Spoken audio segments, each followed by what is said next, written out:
राज्यामध्ये दरवर्षी 10, 11, 12, 13, 14, 15 जुलै दरम्यान पाऊस येतो. हे कायमचं सर्वांनी लक्षात घ्यायचं. योगायोगाने ही तारीख उद्याच आलेली आहे बघा. उद्यामध्ये 9, उद्या 10 जुलै बघा. 10 जुलै ते 15 जुलै राज्यात पाऊस पडतोय का नाही. दररोज राज्यामध्ये काय होणार आहे, दररोज 2-2 दिवस एका भागात मुक्काम करणार आहे, चांगला पाऊस पडणार आहे आणि सर्व शेतकऱ्याचं पिकं जोमाने येणार आहेत. म्हणून हे सर्वांना सांगतोय. राज्यात सांगायचं झालं तर सगळ्याकडचे पिकं जोरात आहेत. कोणाचंच पीक सुकणार नाही. कारण की यावर्षी तुम्हाला मी म्हटलं होतं की यावर्षी असा पाऊस एकदम असा बंद होणारच नाही. म्हणजे नॉनस्टॉप चालू राहील. 4 दिवस एखाद्या विदर्भात राहील तर 4 दिवस पुन्हा पश्चिम महाराष्ट्रात राहील, 4 दिवस मराठवाड्यात राहील, 2 दिवस उत्तर महाराष्ट्रात राहील, पण पाऊस चालू राहणार आहे. म्हणून हा अंदाज लक्षात द्यायचा. पण आणखीन एक परत राज्यात योगायोगानं आता सांगतो की पंढरपूरची यात्रा आहे. पंढरपूरची आषाढी एकादशी आहे आणि सर्व महाराज मंडळी आणि सगळे भक्तगण आणि सगळे वारकरी संपूर्ण आता पंढरपूरकडे यात्रेकडे जायला निघाले. तर मग तिकडे गेल्याच्या नंतर पाऊस पडेल का नाही हे देखील आज सांगणार आहे. तर राज्यात सर्वांना सांगू इच्छितो की राज्यात 14 जुलै, 14, 15, 16, 17, 18, 19, 20 जुलैपर्यंत राज्यात चांगला पाऊस पडणार आहे. दररोज एका भागात 2-2 दिवस एका भागात मुक्काम करणार आहे आणि जोराचा पाऊस पडणार आहे. म्हणून हा अंदाज लक्षात घ्यायचा.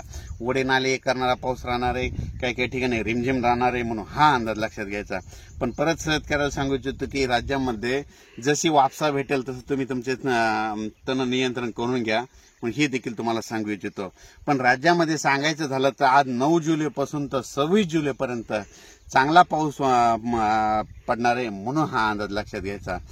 परत एक सांगू इच्छितो की राज्यात अचानक वातावरणात बदल झाला तर लगेच एक मेसेज दिला जाईल. पण एक मी मागच्या वेळेसच सांगितलं होतं की राज्यामध्ये यावर्षी जुलै महिन्यात चांगला पाऊस होणार आहे म्हणून सांगितलं होतं. आणि तुम्ही बघा आज म्हणजे कालच बघा, काल ह्या 2-3 दिवसामध्ये खामगाव बुलढाणा जिल्ह्यामध्ये इतका पाऊस पडला की काही जणांच्या शेतामध्ये लिंबुणीचे झाडं होते. तर लिंबुणीच्या झाडाच्या वरतून पाणी गेले. म्हणजे काही शेतामध्ये 8-8, 9-9 फुटाचं पाणी गेले.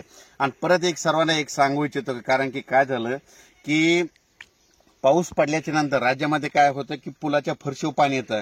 माझी सर्वांना विनंती आहे की पुलाच्या फरशीवर पाणी आल्यास ते पूल ओलांडू नका. कारण की काय झालं, कधी ते पूल पडलेला असू शकतो, कधी खड्डा पडलेला असतो आणि अशा घटना घडाल्यात. म्हणून सर्वांना एक विनंती, कारण की हे जे 10 ते 26 जुलैचा जे पाऊस पडणार आहे, 10 ते 26 जुलैपर्यंतच्या दरम्यानचा पाऊस पडणार आहे. वड्या नाल्याला पाणी येणार आहे आणि काय करतात, आपल्याला घरी जायची घाई असल्यामुळे पुलं ओलांडतात. म्हणून माझी सर्वांना एक विनंती, पुलाच्या फरशीवर पाणी आल्यास पुढे जाऊ नका म्हणून सर्वांना विनंती. अचानक वातावरणात बदल झाला तर लगेच एक मेसेज दिला जाईल. धन्यवाद.